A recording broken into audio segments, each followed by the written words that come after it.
You won't believe who's not available this weekend at the MLP playoffs. I'll break it down for you. We're going to make our predictions of who wins both Premier and Challenger. Come on, teams that I picked. Stay to the end to find out who we've got. And we'll give you the dates and times for all the action, all of that coming up next on Inside Major League Pickleball.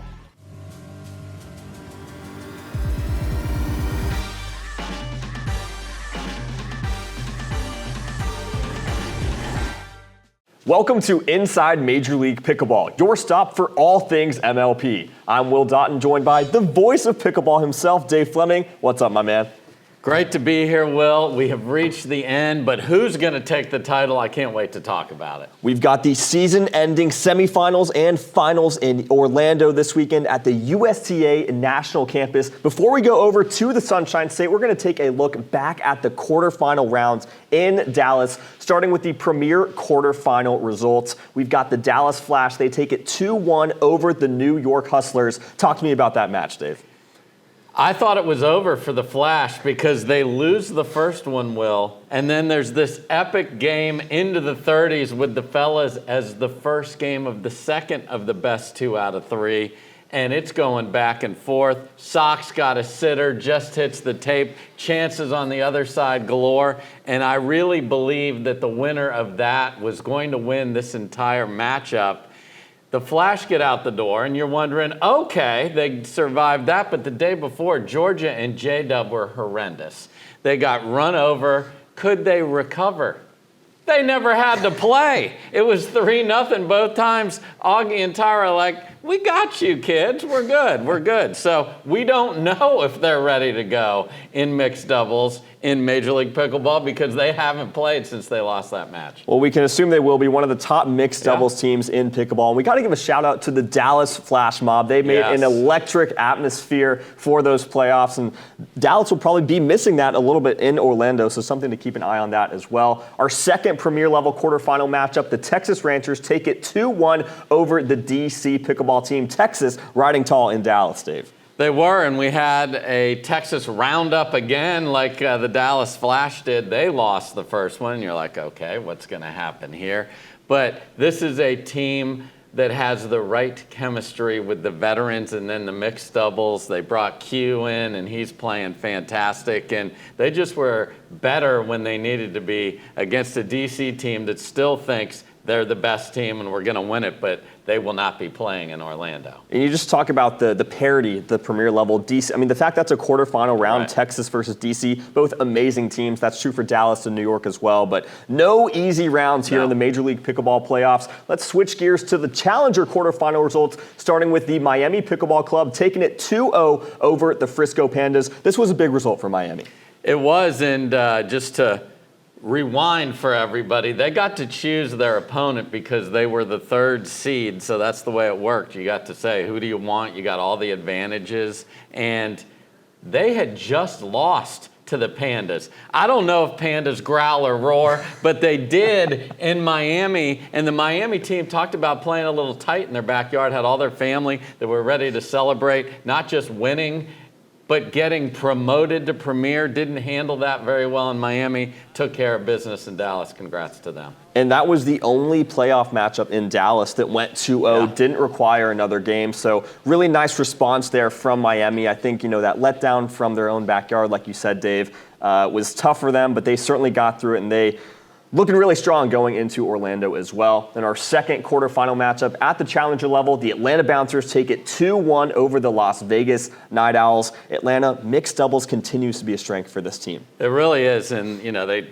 lost a ton of dream breakers at the beginning of the year, but what that also told us is they're winning 2 doubles matches just about every time to give themselves that opportunity. This was one of those that went back and forth a little more, and they were better at crunch time in that third game, which is what they had. The Night Owls were fighting it all year long with the fellas. Blaine just couldn't get going with Rafa, and ultimately the better team won here, and the Bouncers deserve to move on. In Las Vegas, you just have to think if they could have gotten it to a dream breaker. They won the second match in a crazy dream breaker. You just think maybe in that third game things would have gone differently if they could have gotten it to that deciding contest, but no go. Atlanta closes it out. Now let's look at the first premier semifinal matchup. We've got the top seeds New Jersey Fives taking on the Texas Rangers. Let's look at the rosters for a second here, Dave. For New Jersey, Annalie Waters, Zane Navratil, Will Howells, and Mari Humberg. Very talented group there. And then for the Texas Rangers, Christian Alshon, Etta Wright, Tina Pisnik, and Q Kwong Duong. Who's going to be your X factor here in this matchup, Dave? Well, let's start with the fact that the Fives chose to play this team. So the Fives ended up at the top of the table, and they could choose which of the Dallas teams do you want? Do you want the Ranchers or do you want the Flash? I think they were scared of J-Dub just going off, and we'll talk about him in the next matchup. So the Ranchers, that's just a chip. They said, we think we can beat you, so we're going to go there. Obviously, Annalie Waters was unbelievable in Major League Pickleball this year. She hadn't won a title. That was the only thing she hadn't won in pickleball. Got the mid-season tournament with the Fives. Now, obviously, wants that end-of-season crown in the championship. I want to see how Will Howells plays. There's a lot of pressure playing with Annalie because you almost have to win that mixed doubles match. Can he and Zane cause some trouble? They will be underdogs in the men's side. And then on the Ranchers side, the ladies need to play better against this team. And my goodness, Q and Christian keep getting better and better. And in mix, Q and Tina are very good. So that's going to be fun to watch. They had a strong run in Milwaukee, did Q and Tina. And look, you look at the season matchup between these two teams. New Jersey 2-0, Texas didn't get a win. But the one time they faced off when both teams were at full strength, New Jersey 22-20 in a dream breaker. So would not be surprised to see more finishes like that. Maybe one of them goes the Ranchers' way. So this one could very easily go 3. No doubt about it. I can't wait to see it. So let's go into our second Premier level semifinal. Of course, the Dallas Flash taking on the St. Louis Shock. We're going to start out with the rosters. For St. Louis, they are the number 2 seeds.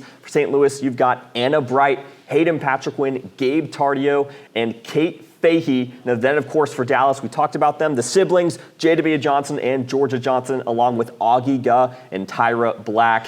This one could go either way, Dave. Yeah, this is going to be exciting. Again, while the Shock didn't get to choose the Flash, they get to choose everything in the matchup, meaning they get to choose the mixed doubles pairing they want. They get to win every part of that coin toss, so that means they want to receive.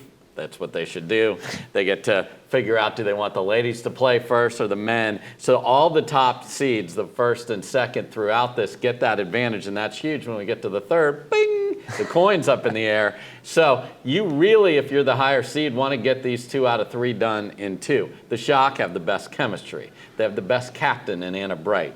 They were playing against each other all sorts of times in Milwaukee against each other. We had Kate and Anna chirping like a couple of hockey players in the corner at each other. It was tremendous in their singles battle. But I talked to them earlier this week. They're all gathered around. The chemistry could not be better for them. On the other side, it comes down to one man, the Flick Wizard. Are you going to step up? He can win his 2 matches on his own and get to a dream breaker every single time. Does he have it this week? I can't wait to find out. And speaking of J.W. Johnson, I think one key matchup here is going to be men's doubles, right? These teams have played 3 times in 2024. Dallas, or J-Dub and Augie won men's doubles the first 2 times, but then the last time they played in Las Vegas, I believe it was, Hayden and Gabe won that men's doubles. That should give them a lot of confidence, and I think that men's doubles matchup is honestly a must-win for Dallas if they want a shot at winning this in regulation, because like you said, I think St. Louis has the edge in the Dream Breaker for this one, so a lot of pressure on that men's doubles match specifically for Dallas. Indeed, and I think we haven't talked a lot about Tyra here, but Tyra's been playing fantastic. She could be a wild card as well to maybe push and put some pressure on Kate Fahey on the other side in that women's doubles. Excited to see women's and that mixed doubles matchup potentially as well. We're going to switch gears, go to our first challenger level semifinal. We've got the top seed Chicago Slice taking on the Atlanta Bouncers. We're going to go through the rosters and pay attention here. We've got some changes. What do we have? We've got some big injury moves right here. Okay. For Chicago, Jack Monroe playing with Wyatt Stone, filling in for Brendan Long. Then you've also got Megan Fudge and Allison Harris. And on the other side for Atlanta, you've got Anderson Scarpa filling in for Jaume Martinez-Vic, along with Todd Fote, Susanna Barr, and Emily Cedarquist. A lot to unpack here with these roster modifications, Dave. Big time. No Jaume for Atlanta is a big thing, taking nothing away from Anderson Scarp because he has Major League Pickleball experience in Premier and Challenger, so that is a great fill-in at this late stage. But that's the lifeblood of that team. Can't make it, so can they quickly get all of that figured out? On the Slice side, they finished again in the top of the standing, so they get to choose everything. They got to choose their opponent, so that's a big, mean eagle right there. So is he going to bounce them out of here? I don't know. Now, these first ones in this series, all those first games are going to be unique because I want to see how the fellas play. We know who the ladies are, but this one changed dramatically with these two things. And then Wyatt Stone feels like he was deserving all year long, never got a chance until the semifinals. Okay, let's see what you got, young man. It's a huge opportunity here for Wyatt Stone. And I think one thing to keep in mind for this specific matchup is that, look, obviously the players are going to play on the 20x44. Whoever plays well better is going to win. But you've got to think of the team chemistry, right? Like you mentioned, Dave, because you play 23 regular season matches with this team. You get close, all the ups and downs, the wins and losses. Now, all of a sudden, you've got someone new who hasn't really been there for all of those memories or those tough wins, those grueling losses. And so now you've kind of got to just find a way to make it work emotionally, in addition to making it work on the court as well. So whichever team does that, it's hard to know, obviously, from where we're sitting, but whichever team does that and adapts and just showcases that resilience, that's going to be the team that advances. I'm excited to see who it is because I truly think this is a toss-up of a matchup. I agree, and I think that's why the fact that we have 2 out of 3 series here is very interesting because there are absolutely going to be adjustments, and you have a little time because the first game is on Friday night, and then the next 2, if necessary, will be on Saturday. So lots of time to game plan if things didn't go the way you thought. So fascinating to watch this unfold. For all your Major League Pickleball coverage, like and subscribe and hit that bell to be notified when new content drops that'll make you go, wow. We're going to finish things off at the Challenger level. Our second Challenger semifinal, the SoCal Hard Eights, the number 2 seed, taking on the Miami Pickleball Club, the number 3 seed in Challenger. Looking at the rosters for SoCal, you've got Eric Lang, Irina Terashenko, Yana Newell, and Max Manthau. Then, of course, for Miami, Noe Cliff, Eric Onsens, Millie Rain, and Bobby Oshiro. This one has Dreambreaker written all over it, in my opinion, Dave. It really does. And with these changes on the other one, this feels like, is this the final? I think the winner of this will be favored against the winner of the other one. And so that is like, okay, we got to get work done right now. It's sometimes like in the Super Bowl, the AFC has way better teams, so that is actually the Super Bowl, even though it's not. You just can't look at that way, and that's the big difference here. Can't look ahead. Must play well here. So what do? If you're the Hard Eights, you have that veteran experience. Irina Terashenko has like 2 trophy cases full of Major League Pickleball wins, so she's been unbelievable. That experience will help. Purple Jesus is over there. Max Manthau, who is a terrific player that a lot of players are getting to see all of his wizardry. Great movement. He's so much fun. He and Eric Lang have played a lot together this summer, so they'll have the chemistry. Yana and Irina, and Yana was the key to this team because they had a big dip, and you're like, what is happening? They may not even make the playoffs, and now they end up as the 2 seed. And as the 2 seed, they will get to pick everything in the first 2 matches. And that little difference of which mixed doubles matchup they want could end up being the difference. So they are very interesting, but I know you like Miami. I do like Miami. Look, I just think we have seen we've seen Miami arguably at their worst when they played in the final regular season event, just were not motivated, did not have their best stuff. I don't think we've seen them at their best yet. And that's saying something because they were one of the top teams all season long, especially after adding Noe and Bobby during the waiver period. So I like this team, but I have to be realistic because you talked about adding Yana Newell for SoCal, adding Noe and Bobby from Miami. Since those teams made those moves, SoCal is 4-0 against Miami in gender doubles, right? And when you're not winning those gender doubles matches, it just puts so much pressure on those mixed doubles performances. And so that's why SoCal has been successful recently against Miami. So look, I know the pairing, Noe Cliff, Eric Onsens, Millie Rain, Bobby Oshiro, both of those teams they are good enough to beat SoCal's gender doubles teams. They just haven't done it yet. So it's going to be key for them to bring their best stuff early on in these matches to really set the tone and give them that momentum going into the mixed doubles. Yeah, that's why I want to see how these general managers and coaches set what they want to do, especially for the higher seeded teams who do get to choose. Like, are the fellas your engine? Put them out there. And then the ladies are going to be tight if they get that win. If you grab the first two, as you just mentioned, you want to talk about a very tense first mix match that will happen. So the order of events is going to matter greatly here, especially in that first challenger matchup where we got new players and we're not sure what we're going to get. That's why we can't wait to watch. That's why sports and pickleball in this case are the best reality TV. But pickleball, the best sport. Just to make that abundantly clear. 100%. So we've gone through all the matchups, so much to look forward to in Orlando. We're going to take it one step further. We're going to go with our predictions, starting with the premier level. Dave, who do you have taking home the premier level crown this weekend? Shock it to me, baby. That's who I've got, the St. Louis Shock. As I mentioned before, Anna Bright, obviously, unbelievable player. But when you're an unbelievable player and an unbelievable captain, that is terrific because that doesn't necessarily always go hand in hand. She will motivate those youngsters. The two teenagers are playing unbelievable. And Kate Fahey was a project manager at American Express in April. She's winning gold medals all over the Carvana PPA Tour. Now she's in the semifinals of Major League Pickleball. Her arrow is pointed through the roof. Yes, there are great three other teams, and yes, Annalie Waters is on one of them, but this group is ready to take it, and I think they will. Who you got? Wow, I mean, you make a pretty compelling case, but I'm riding with the Texas Ranchers. Woo! They have such, round it up, all right. They have such a tough journey to get this done, but look, Christian Alshon has missed some events during the regular season for Texas. Etta Wright had some health kind of scares in Las Vegas as well. I don't think we've had as much time to see this team at full strength as we've gotten to see the Shock, the Flash, and the Fives at full strength. I think this team, they still have something to prove. I don't think they've hit their top level yet.